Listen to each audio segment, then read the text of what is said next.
పాకిస్తాన్పై భారత్ దాడి చెయ్యబోతుందా అంటే చెయ్యబోతుంది. ఈ రాత్రికే అటాక్ జరిగే అవకాశాలు మనకి ఇక్కడ పుష్కలంగా కనిపిస్తున్నాయి. ఎందుకంటే ఇప్పుడు భారతదేశంలోని పహల్గామ్ ఏప్రిల్ 22 దాడిన తర్వాత కుల్గామ్ జూలై 30వ తారీఖున ఈ కుల్గామ్ మీద దాడి. ఈ కుల్గాంలో అది కూడా ఏంటి, పహల్గామ్లో ఏప్రిల్ 22న 22 మందిని చంపేసిన అదే ద రెసిస్టెన్స్ ఫోర్స్ అనే తీవ్రవాద దళం.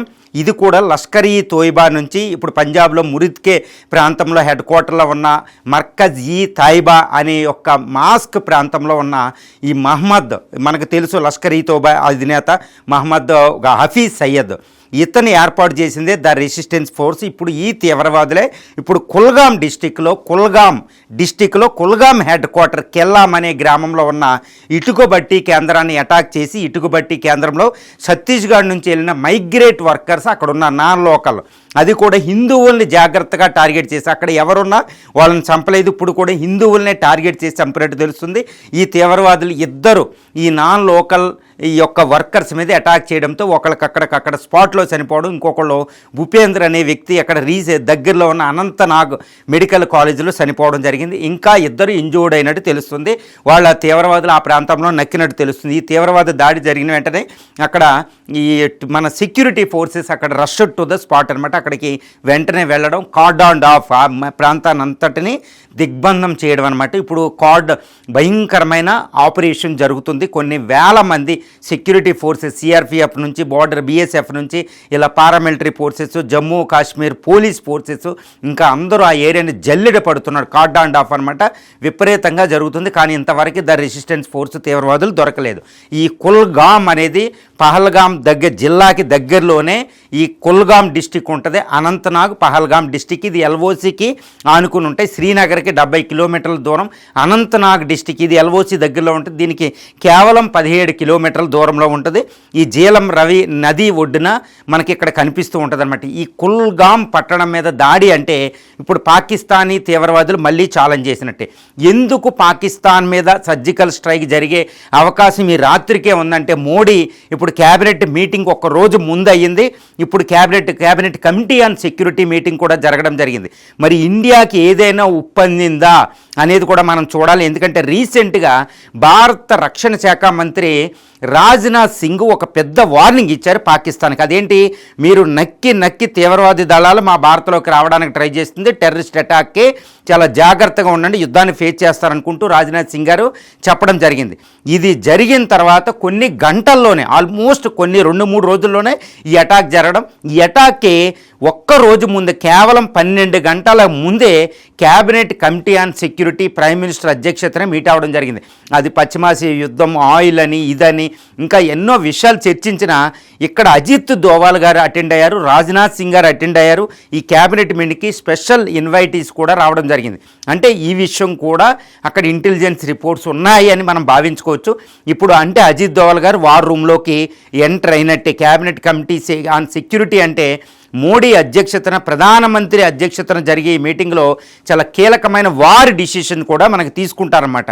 అంటే ఎమర్జెన్సీ మీటింగ్ ఇది అవ్వడం అంటే మనకి ఏంటి అంటే ఇదే అనమాట. టెర్రరిస్టులు, ద రెసిస్టెన్స్ ఫోర్స్ గుర్తుపెట్టుకోవాలి. ఎందుకు క్యాబినెట్ కమిటీ ఆన్ సెక్యూరిటీ జరిగిందంటే, కేవలం ఇప్పుడు జూలై 20వ తారీఖు 24వ తారీఖులోనే ఒక అనంతనాగ్ డిస్టిక్లో, అనంతనాగ్ పట్టణంలో ఒక పోలీస్ ఆఫీసర్ని ద రెసిస్టెన్స్ ఫోర్స్ చంపడం జరిగింది. ఎలా అంటే ఇప్పుడు the resistance force Saifullah kasuri అధ్యక్షతన ఏర్పడిన ఈ ద రెసిస్టెన్స్ ఫోర్సు లష్కర్ ఈ తోయిబా అనే ఒక తీవ్రవాద సంస్థ నుంచి ఇప్పుడు బ్రాంచ్ ఆఫ్గా ఇది ఏర్పడింది అనమాట, ఒక పిల్ల గ్రూప్గా. ఎందుకంటే లష్కర్ ఈ తోయిబాది ఇంటర్నేషనల్లో మనకి శాంక్షన్స్ ఉన్నాయి, ఇండియా అన్ని కంట్రీలు, కాబట్టి ఇంకొక పేరుతో వాళ్ళు ఏర్పాటు చేశారు. ఇది పంజాబ్ రాష్ట్రంలోని మురిద్కే, లాహోర్కి సమీపంలో మర్కజ్ ఈ తైబా అనే ఒక మాస్క్లో ఇది ఏర్పాటు చేయడం జరిగింది. దాని మీద ఇండియా సర్జికల్ స్ట్రైక్ చేయడం జరిగింది. ఏప్రిల్ 22 పహల్గామ్ దాడి తర్వాత దాని మీద సర్జికల్ స్ట్రైక్ చేసింది భారతదేశం. మళ్ళీ ఇప్పుడు సర్జికల్ స్ట్రైక్ చేయబోతుందంటే ఇప్పుడు క్యాబినెట్ కమిటీ ఆన్ సెక్యూరిటీ చాలా జాగ్రత్తగా ఇది పరిశీలించినట్టు కూడా మనం పరిశీలించుకోవచ్చు. ఎందుకంటే క్యాబినెట్ కమిటీ ఆన్ సెక్యూరిటీ చాలా క్లోజ్ డోర్ మీటింగ్ జరిగింది. మొత్తం బయటకు వచ్చి చెప్పేదాకా ఏం జరిగిందో తెలియదు. ఇప్పుడు అజిత్ దోవల్ గారు రంగంలో ఉన్నట్టు తెలుస్తుంది.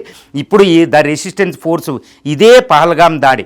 ప్రైమ్ మినిస్టర్ మోడీ గారు ఈ యొక్క మే గత సంవత్సరం మే 10వ తారీఖున మే 7 నుంచి 10 దాకా ఆపరేషన్ సింధూర్ అయితే మే 11, 12 తారీఖుల్లో పంజాబ్ ఎయిర్ బేస్ వెళ్ళి అదే ఎయిర్ బేస్ దగ్గర ఆయన ఒకటి ప్రకటించారు. ఏమనంటే పాకిస్తాన్ నుంచి పాకిస్తాన్ తీవ్రవాదుల నుంచి ఒక్క బుల్లెట్ వచ్చినా India will treat as N act of war. అంటే ఇది ఒక యుద్ధంగా ప్రకటించినట్టే మేము పరిగణించి మేము యుద్ధం చేస్తాం అనుకుంటూ ప్రధాని నరేంద్ర మోడీ గారు ప్రకటించారు. ఇదే రీసెంట్గా రాహుల్ గాంధీ గారు కూడా పార్లమెంట్లో దీన్ని రీసెంట్గా కొన్ని రోజుల క్రితమే మళ్ళీ లేవనెత్తడం జరిగిందనమాట.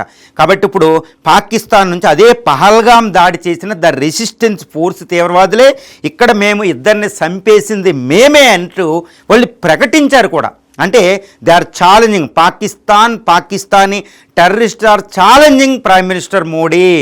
అదే వాళ్ళు ప్రకటించేశారు, మేము we're responsible for this terror attack in Kulgam అనుకుంటూ వాళ్ళు ప్రకటించేశారు అంతర్జాతీయ సమాజం ముందు. కాబట్టి ఇండియా ఇప్పుడు ఇండియా కోర్టులో ఉంది. మోడీ గారు ఇప్పటికే అన్ యాక్ట్ ఆఫ్ వార్ అని ప్రకటించారు. కాబట్టి ఈ రాత్రికి మళ్ళీ పంజాబ్ రాష్ట్రంలోని లాహోర్ సమీపాన మురిద్కే అనే పట్టణంలో ఉన్న మర్కజ్-ఈ తైబా మాస్క్ని మనం పేల్చేసాం. ఇప్పుడు అది మళ్ళీ రీకన్స్ట్రక్ట్ చేసి మళ్ళీ నిర్మించారు. పాకిస్తానే నిధులు ఇవ్వడం. ఇప్పుడు హఫీజ్ సయ్యద్ ఫ్యామిలీ కూడా అక్కడ కొంతమంది చనిపోయారు. ఇప్పుడు దాని మీద ఇండియా సర్జికల్ స్ట్రైక్ చేసే అవకాశాలు ఈ రాత్రికి ఉన్నాయి. సర్జికల్ స్ట్రైక్ అంటే వెంటనే పాకిస్తాన్ రెస్పాండ్ అవ్వడం జరిగింది. కాబట్టి వెంటనే ఇండియా పాకిస్తాన్ మధ్య యుద్ధం ప్రారంభమైనట్టు చెప్పుకోవచ్చు. కాబట్టి ఈ రాత్రికి ఏ సమయంలోనైనా మనం పాకిస్తాన్ మీద ఇండియన్ ఎయిర్ ఫోర్స్ నుంచి సర్జికల్ స్ట్రైక్ జరిగే అవకాశాలు పుష్కలంగా ఉన్నాయి. ఈసారి ఇండియా ఎక్కువ టైం కూడా తీసుకోకపోవచ్చు. ఎందుకంటే ఈ టెర్రరిస్ట్ కాబట్టి కొన్ని గంటల్లోనే ఈ అటాక్ సర్జికల్ స్ట్రైక్ మీద పాకిస్తాన్ మీద ఉంటుందని అక్కడ ఉన్న పరిణామాలు prime Minister Modi the resistance force ఇప్పుడు క్లెయిమ్ చేయడం, కేవలం హిందూ మైగ్రెంట్ వర్కర్స్ని అటాక్ చేయడం, జమ్మూ అండ్ కాశ్మీర్ చాలా ప్రశాంతంగా ఉంది. మరి పాకిస్తాన్ తీవ్రవాదులు ఇప్పుడే ఎందుకు అటాక్ చేశారు అంటే దానికి ఒక అతిపెద్ద కారణం ఉంది. ఇండియాలో జెన్జీ మూమెంట్ జరుగుతుంది. మోడీ ప్రభుత్వానికి ఏదో వ్యతిరేకత ఉంది, మోడీ ప్రభుత్వం బలహీనంగా ఉంది అని అక్కడ పాకిస్తాన్ తీవ్రవాదులు, పాకిస్తాన్ ఆర్మీ భావించడం నెంబర్ 1. నెంబర్ 2 కాజ్ ఏంటంటేనండి, ఇప్పుడు పీఓకేలో భయంకరమైన తిరుగుబాటు జరుగుతుంది. పీఓకే భారత్లో విలీనం అంటూ అక్కడ ఉన్న 32 లక్షల మంది ప్రజలు తిరుగుబాటు చేస్తున్నారు. అక్కడున్న రావల్కోటు, ముజఫరాబాదు, బల్టిస్తాను, గిల్జిట్ లాంటి పట్టణాలన్నీ అట్టుడికిపోతున్నాయి గత 2 నెలల నుంచి. రీసెంట్గా పాక్ ఆర్మీ అక్కడ అటాక్ చేస్తే చనిపోవడం కూడా జరిగింది. ఇప్పుడు వరకు 90 మంది ప్రజలు చనిపోయారు. కాబట్టి అంతర్జాతీయ సమాజం అంతా ఇప్పుడు దాని మీద దృష్టి పెడుతుంది. బ్రిటన్ కూడా హెచ్చరించింది. కాబట్టి ఇది అంతర్జాతీయం కాకుండా ఉండాలంటే జమ్మూ అండ్ కాశ్మీర్, భారత్ కాశ్మీర్లో కూడా ఏదోటి ఎగ్గొట్టాలి. ఇది పాకిస్తాన్ వంతు. కాబట్టి సేమ్ తీవ్రవాద వర్గం ఇక్కడ అటాక్ చేసింది. కాబట్టి ఇప్పుడు భారత్ వెంటనే ప్రతిస్పందించే అవకాశం ఉంది. వెంటనే ప్రతిస్పందిస్తూనే పీఓకేకి మనం బలం ఇచ్చినట్టు అది ఇండియాలో కలుస్తుందండి. కాబట్టి మోడీ ఇప్పుడు కొన్ని గంటల వ్యవధి కూడా తీసుకునే అవకాశాలు అక్కడ లేవు. ఇప్పుడు మోడీ ప్రభుత్వం యాక్షన్ తీసుకోపోతే మాత్రం భారత్ బలహీనంగా కనపడుద్ది. పాకిస్తాన్కి తీవ్రవాదులకి వాళ్ళు ఇంకా అటాకులు చేసే అవకాశం ఉంది. ఎందుకంటే ఇండియా ఇప్పుడు ఆపరేషన్ సింధూర్ తర్వాత అంటే పహల్గాం అటాక్ తర్వాత భారతదేశం ఏం చేసిందంటే ఈ సింధు నది జల ఒప్పందాన్ని ఆపేయడం వల్ల ఇప్పుడు ఇదే అనంతనాగ్ డిస్టిక్, దూల్హస్తీ డిస్టిక్ ఈ ప్రాంతాల్లో ఉన్న సలాలు, దూల్హస్తీ లాంటి, బాగ్లిహార్ లాంటి ప్రాజెక్టుల నుంచి నీళ్లు మనం వదలడంలే. కాబట్టి ఇప్పుడు వాళ్ళు ప్రాజెక్టులు పేల్చేస్తానంటారు. ఇప్పుడు మనం ఏమైనా కాస్త బలహీనంగా వాళ్ళకి కనపడితే ఇప్పుడు ఆ టెర్రరిస్టులు ఈ దాడులు ఈ డ్యామ్స్ మీద కూడా అటాక్ చేసే అవకాశం ఉంది. అందరూ అనుకుంటారన్నమాట 5 లక్షల మంది సైన్యం ఉన్నారు కదా భారతదేశం, ఇప్పుడు ఎల్ఓసి వెంబడి ఏం చేయగలుగుతారు అనుకుంటారు. ఇదే మనకు అక్కడ తెలియదు. ఇప్పుడు జమ్మూ అండ్ కాశ్మీర్ మ్యాప్ చూసినట్టయితే ఇక్కడ lower Himalayas, middle Himalayas, peer Panjal ranges ఉంటాయి అన్నమాట. అప్ టు కారకోరం రేంజ్ అండి. ప్రపంచంలో అతి ఎత్తైన పర్వతాలు ఉంటాయన్నమాట. ఆ పర్వతాల ప్రాంతాల్లో, అడవి ప్రాంతాల్లో, మంచు కురిసే ప్రాంతాల్లో, పర్వత ప్రాంతాల్లో పాకిస్తానీ తీవ్రవాదులు నక్కి రాగలుగుతారు. ఇంకొక 10 lakhs సైన్యం పెట్టినా తీవ్రవాదులు రాగలుగుతారు. ఆ విధంగా అక్కడ జోగ్రఫీ ఉంటుంది భౌగోళికంగా. కాబట్టి వాళ్ళు రాగలుగుతారు. వాళ్ళకి భయం ఒకటే, మనం యుద్ధం చేస్తామనే ఒక భయం. ఇప్పుడు మోడీ గవర్నమెంట్ మరి ఏం చేస్తో చూడాలి. నాకు తెలిసినంతవరకు as for my mind is concern, as for my assessment regarding these dynamics of the various issues of Jammu and Kashmir and India Pakistan present global situations are concerned, I am expecting a A quick response from the Modi government అనమాట. అంటే ఇప్పుడు Modi government గంటల వ్యవధిలోనే పాకిస్తాన్ మీద attack చేసే అవకాశం ఉంది, surgical strike. ఇప్పుడు పాకిస్తాన్ అత్యంత బలహీనంగా ఉంది. Balochistan, north western frontier province, ఆఫ్ఘన్తో యుద్ధం, పాకిస్తాన్ బౌండరీ బాగోకపోవడం, ఇక్కడ పీఓకేల ఇష్యూస్, కరాచీ పట్టణంలో అలజడులు, ది ఎంటైర్ ఇస్లామాబాద్ ఈ ప్రాంతం అంటే PoK to Balochistan, PoK to Karachi వరకు అల్లకల్లోలంగా ఉంది. సో ఇలాంటి టైంలో పాకిస్తాన్ మన మీద అటాక్ చేయడం అంటే అదే రెసిస్టెన్స్ ఫోర్స్ పహల్గామ్ దాడి చేసిన తీవ్రవాద సంస్థ అటాక్ చేసి నేనే అని ఇప్పుడు చెప్తుంది అంటే ఎంత ఛాలెంజింగ్గా అది ఉందో చూడండి. కాబట్టి ఇలాంటి టైంలో వెనక్కి తగ్గితే అది బలహీనతగానే కనపడుతుంది. కాబట్టి మోడీ గవర్నమెంట్ ఈ రాత్రికి ఎట్టి పరిస్థితుల్లో మురిద్కే పంజాబ్ లాహోర్ పట్టణం మీద సర్జికల్ స్ట్రైక్ చేసే అవకాశాలు ఉంది. మళ్ళీ మర్కజీ తాయిబా అనే మాస్క్ని మళ్ళీ అటాక్ చేసి సర్వనాశనం చేసే అవకాశాలు ఉంది. కాబట్టి మన బోర్డర్ ఇప్పుడు ఈ సుఖోయ్ 30 MKI జాగ్వార్ ఫైటర్సు, తర్వాత ఈ పంజాబ్ నుంచి జైపూరు, తర్వాత ఈ మధ్యప్రదేశ్ ఈ ప్రాంతంలో ఇండోర్ ఈ ప్రాంతంలో ఉన్న ఎయిర్ బేస్లని అలర్ట్ అయ్యి ఉంది. ఎక్కడికక్కడ బ్రహ్మోస్ మిసైల్స్ ఎక్కువ పెట్టున్నాయి. మరి ఇప్పుడు బ్రహ్మోస్ మిసైల్ ద్వారా అటాక్ చేస్తా, ఎయిర్ ఫోర్స్ ద్వారా అటాక్ చేస్తా.